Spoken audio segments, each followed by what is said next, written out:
வானத்திலிருந்து பூமியிலிருந்தும் உங்களுக்கு எந்த ரிஸ்கையும் தர அறவே சக்தி இல்லாத அவர்களிடத்திலே போய் சோதனைகளை சொல்லி, வறுமையை சொல்லி, கஷ்டத்தை சொல்லி உங்களை நிவாரணம் தேடுகிறீர்களே, நியாயமா? இது அநியாயம் அல்லவா?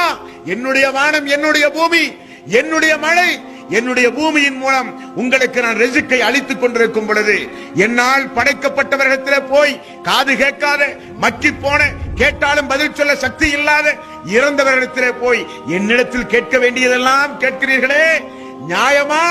சிந்தியுங்கள். இந்த துனியாவில் வாழும் பொழுது, இல்லாவிட்டால் மறுமை நாளில் கை சேதப்படுவீர்கள் என்று அல்லாஹு தஆலா திருக்குர்ஆனில் பல இடங்களிலும் இந்த மனித சமுதாயத்தை அல்லாஹ் எச்சரிக்கிறான். நோய் நிவாரணம், ஏதாவது நோய் ஏற்பட்டால் உடனே தாயத்தை கட்டுவது, கருப்பு கயிறை கட்டுவது, உடனே பாபாவுடைய சன்னிதானத்திற்கு போய் செருப்படி வாங்குவது, பாபாவுடைய சன்னிதானத்திற்கு போய் மயிலடி வாங்குவது, பாபாவுடைய சன்னிதானத்திலே போய் கிடப்பது.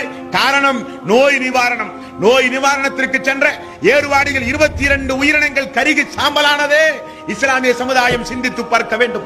அல்லாஹ்வுடைய பள்ளியில் கிடைக்காத நோய் நிவாரணம், பிரார்த்தனையின் மூலம் கிடைக்காத நோய் நிவாரணம், துஆவின் மூலம் கிடைக்காத நோய் நிவாரணம், திருக்குர்ஆனுடைய வசனத்தின் மூலம் கிடைக்காத ஒரு நோய் நிவாரணம் அல்லாஹ் அல்லாதவர்கள் உங்களுக்கு வழங்குவார்கள். இப்படியா அல்லாஹ்வை நம்புவது?